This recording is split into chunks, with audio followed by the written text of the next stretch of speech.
Assalamualaikum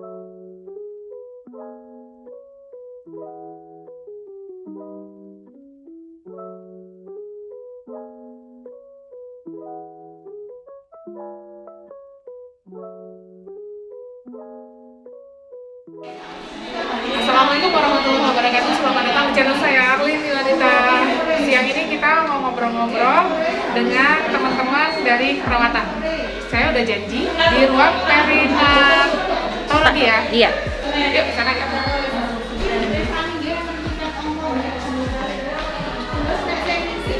Hai teman-teman.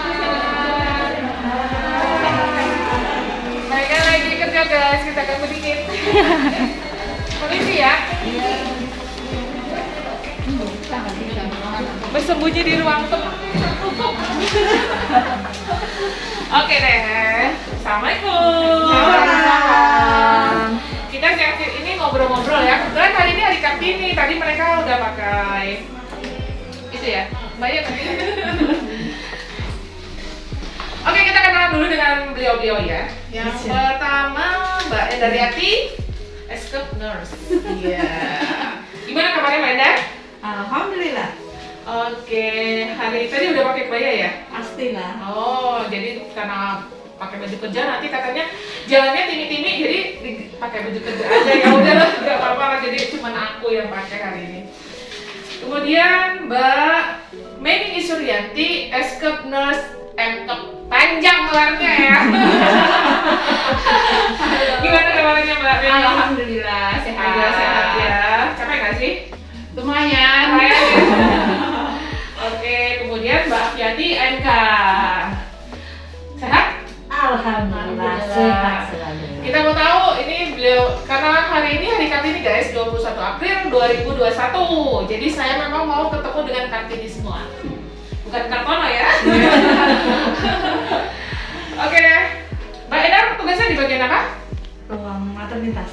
Maternitas. Tapi bukan bidan ya Mbak ya? Bukan. Oh, Perawat asli perawat. Asli perawat, tapi tugasnya di bagian bangsa kebidanan. Iya. Jadi ilmunya tambah banyak ya. Iya. Kalau Mbak Meni Di bangsa anak. aslinya anak ya, tapi sekarang udah nano-nano ya. Iya, nano-nano bangsa anak, bangsa Dalam, saraf, paru, gak jelas pokoknya udah. Oke, yang terakhir Mbak Afi, bangsal. Saya bertugas di ruang perinatal. Iya, jadi pasien khusus Mbak Afi ini gak pernah komplain. Soalnya baru lahir. Oke, kita pengen kenal lebih banyak nih ya. Dulu, Mbak Ida pasangan dari mana sih? asalnya Iya, Magelang. Magelang, gitu kan? Produk lokal Wonosobo. Mbak Abi, Seperti Mbak Meni. kita dulu bisa kesasar ke Wonosobo gimana ceritanya? Kesasar apanya ya? Suami orang sini ya? Suaminya orang sini, tapi kesininya lebih duluan sebelum ketemu suaminya. Oh gitu, jadi memang waktu itu ada buka Lowongan PNS, CPNS, terus daftar sini. Oh. Oke, dulu lulusan dari mana Mbak? Undip. Undip. Jadi fakultasnya Maksudnya masih ngikut kedokteran. Oh iya, KKMK kalau sekarang itu di ini ya. Maksudnya kedokteran, keperawatan dan Enggak, dulu cuma Ekor sudah ilmu perawatan, fakultas kedokteran. Nah, pokoknya dulu bingungin lah ya pokoknya. Karena masih menghidup di kedokteran waktu itu ya. Iya, kemudian Mbak Meni? Saya nurse-nya di UI, magisternya di UGM. Terus KKMK itu UGM. dulu waktu uppernya dulu S1. Langsung S1 S1 di Langsung UI. S1. Oh iya, jauh ya sekolahnya. Jauh Ya? banget. Mbak Abi lulusan kan Mbak dulu? Nah, kalau saya itu berawal dari SPK. Oh iya, dulu ada SPK guys, sekarang udah nggak ada ya. Dari SPK tahun 92 saya lulus. Tapi untuk covernya saya setelah kerja baru kuliah, lulus tahun 2003 di Poltek Semarang. Jadi ini Banyak pengalaman. jiwanya. Sudah senior banget ya. Tua dong, bukan Ya, aku tuh pakai bahasa itu komunisme. Jangan terlalu hiperbola ya. Berarti dari mana-mana ya tugasnya ya. Tuh, kemarin ambil S2 apa Mbak? Keperawatan. Itu ada jurusannya nggak? Jurusan Oh iya, manajemen atau maternitas. Hah? Maternitas. Oh iya iya iya. Geser. Geser. Ya udah geser lah. Wah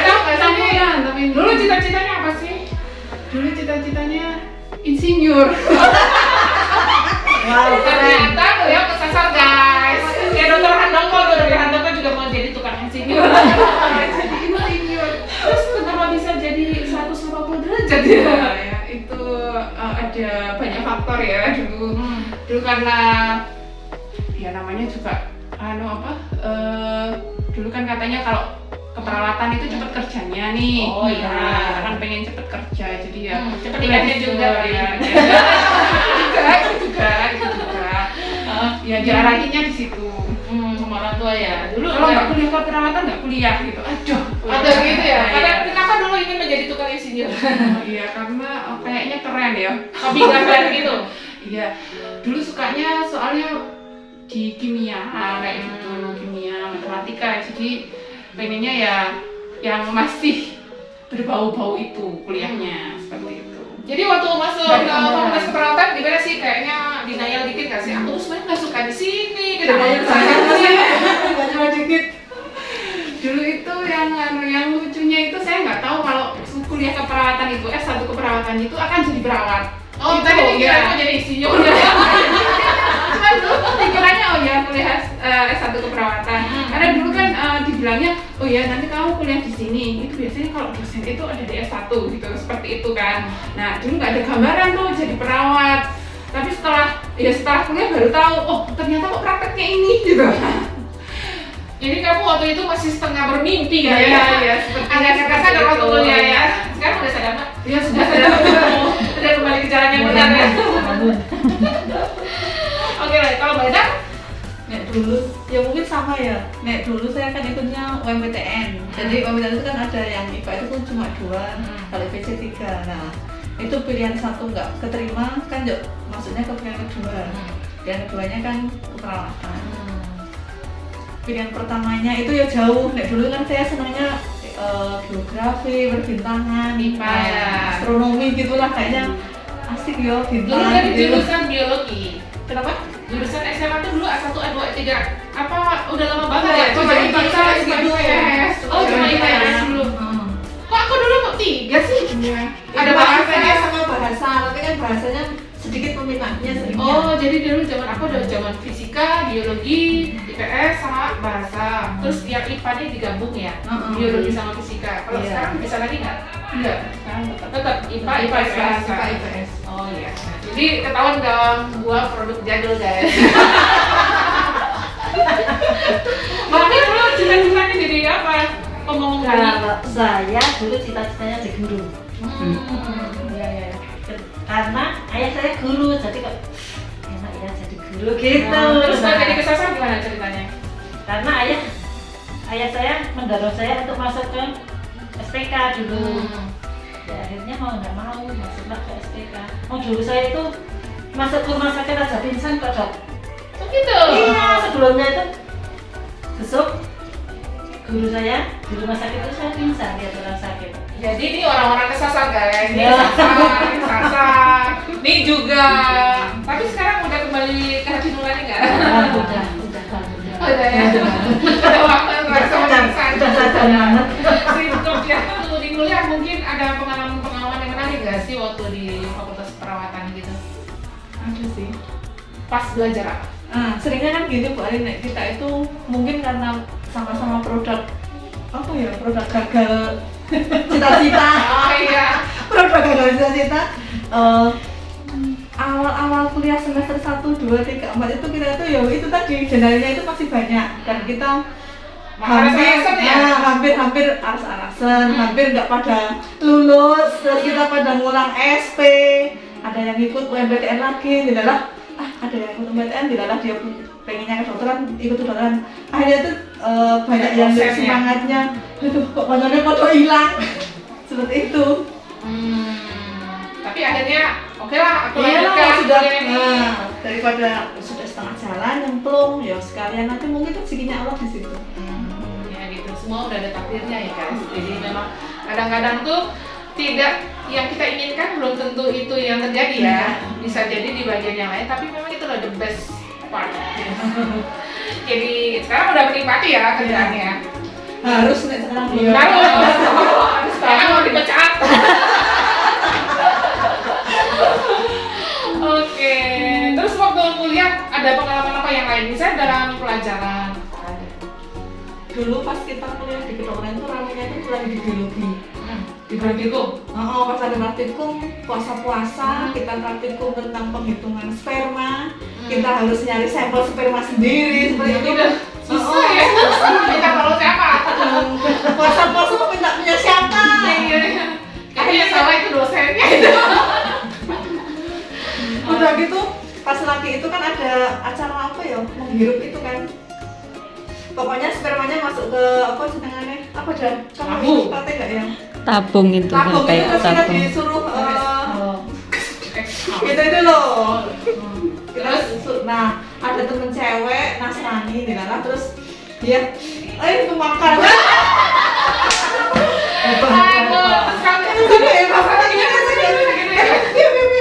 Jangan-jangan nanti hamil, Mbak. Tapi hamilnya kan gaster. Kalau memilih dulu apa? Yang di kampus dulu ya. Yang pertama itu yang keinget itu kuliah anatomi. Nah, Kuliah anatomi kan Kadaver. kadaver. Kadaver itu kadang harus pinter-pinter milih posisi. Kalau posisinya itu kalau kadavernya masih utuh, kita harus menghindari posisi kepala yang ada pokoknya semuanya yang berambut. Karena itu paling pedes guys. Dulu ya. Pakai apa Ya. itu namanya? Formalin, kan dulu masih pakai formalin. Dan itu kadang itu yang apa? Kemarin melihat kadavernya itu masih utuh. Pernah itu masih ada cincinnya seperti itu. Terus besoknya udah tinggal separuh, udah sudah hilang bagian apa seperti itu. Tapi yang asiknya sih jadi belajar benar-benar belajar ini memang organnya seperti ini. Kalau sekarang kan nggak seperti itu lagi ya. Kalau zaman saya Kalau masih sekarang pakai. gimana? Ya mungkin kalau zaman sekarang udah nggak pakai kadaver ya, atau masih? Ya masih. Oh masih pakai kadaver akhirnya. Cuman dulu itu berkesannya karena memang nggak semua kadaver itu kan kalau yang diberitakan di masyarakat kadaver adalah mayat-mayat yang tidak dikenal seperti itu. Tapi kalau dulu itu saya pernah melihat sendiri ada pernyataan bahwa beliaunya itu memang saya menyerahkan tubuh saya untuk dimanfaatkan untuk pengetahuan seperti itu. Jadi nggak semua ada seperti itu memang ada. Sampai ke mimpi-mimpi nggak sih ini ketemu dengan Ya, itu? ya itu kalau waktu pertama kan lihat terendam itu lihatnya mirip itu. Jadi Tapi ada kebijakan, tapi Mbak Afi dulu ada apa? Kalau saya pas kuliah karena jalur khusus ya. Jadi ekstra. iya jalur. Jadi pengalamannya banyak ke temen-temennya. Gitu. Iya, jadi teman-teman itu ya banyak yang itulah kakak Balilo gitu. Kemudian karena kita juga kelas jauh, jadi kita itu kalau hari biasanya kita kuliahnya di RSU. Itu ngumpet di sana. Di dulu itu masih kamar mayat, dekatnya kamar mayat. Nah, situ Di sini? Iya, di RSU yang masih bentuk lama. Bangunan Yang zaman lama. dulu. Iya, zaman dulu. Aku belum lahir. Aku muda loh. Dekat kamar mayat, kalau pas laborat baru kita ke Magelang. Prakteknya laboratnya di Magelang. Gitu ya. Dulu waktu pertama kali ketemu tulang otot kadaver gimana gitu? Kalau kita karena sudah sudah enggak praktek sampai ke situ. Oh enggak, ini soalnya kelompok kesepuhan. Iya, kesepuhan. Maaf ya, saya terlalu serius. Kelompok yang sudah senior. Pokoknya sudah dosennya terlalu ini biasa. biasa. Iya, biasanya aja udahlah manut aja Bu, Ada mau acara gimana gitu. Ini harus cepet dulu sini kalau nggak Iya. saya juga jadi pusing. Oke deh, terus kalau pengalaman dengan pasien, Mbak Endar pernah di bahasa penyakit dalam juga ya? Iya. Terus pindah ke bahasa kebidanan. Dulu yang pernah paling diingat selama merawat pasien itu apa? Satu, pengalaman positif, dua, pengalaman negatif. Positifnya ya sih bukan positif mungkin ya, lucu gitu loh Mbak Oh, Arin. gimana? Jadi Wonosobo Magelang itu kan dekat. Secara bahasa sendiri kan harusnya benar-benar bahasa Jawa lah, misalnya seperti itu. Pernah suatu saat pas saya masih baru aja lulus masuk seperti itu, dinas malam, terus saya nyari pasiennya kemana kok nggak ada. Keluarga pasiennya nembe teng kali seperti itu. Wah, waktu itu saya sudah ketakutan. loh masuk kesana kali seperti itu. Bahasanya kali untuk orang Magelang itu kan sungai. Oh. Nah di belakang rumah saya itu kan ada sungai. Artinya apa? Artinya saya takut ternyata pasiennya itu lari ke sungai. Ternyata benar. Ternyata kali itu kamar mandi. Oh iya, jadi itu namanya di bahasa Indonesia perluasan makna guys. Kali tahu tuh kalau di Wonosobo artinya juga kamar mandi ya? Kamar mandi juga. Sungai juga. Sungai juga. Sungai Nggak juga. tahu, sungai juga nggak sih ya? Kali iya. Oh iya. Jadi harus diperjelas ya kalau Iya. kalian Kan sudah kalian kita apa maksudnya dulu. jelaskan gitu Iya. ya. Ternyata cuma ke kamar mandi berumah Iya. sendiri kok. Udah Terus paling kalau yang pengalaman yang atau ada yang horor nggak? yang horor. Mungkin kalau horor sih belum pernah ada cerita. Sudah pernah. Nah, gimana ceritanya? Dulu pas lagi dinas malam, lupa sama siapa ya. Itu kan di belakang ruang perawat Cempaka itu kan karodinya di belakang sini tuh. Pas lagi jam 2, waktu itu kan lagi hamil kan susah tidur ya. Ya maksudnya mau ngerem juga susah seperti itu. Terus di kamar mandi itu ada yang bir mandilah istilahnya. Siapa ya? Padahal Nah. temenmu enggak. Padahal temennya kan lagi di sebelahnya. Waktu itu kan jalan cuma 2 orang. Terus pas dilihat tak buka pintunya, tak tungguin sampai selesai keluar. Yang keluar mbah-mbah. Dan waktu itu memang saya nggak berpikir itu mungkin makhluk lain atau apa. Ya terus, mbah, ini kok di situ? Tempatnya kan nggak di situ. Mbahnya cuma liatin terus jalan ting. Habis itu kok sini gitu tuh. Dia pijit tanah gak sih? Nggak ngeliat yang itu kan enggak, cuma ngingetin tok, tapi habis itu kok jadi nganu ya, ono sing aneh rasanya itu kan jam 2:30, 3 itu kan rasanya juga Kan aneh orang mandi jam sekian ya, apalagi di Wonosobo dingin ya.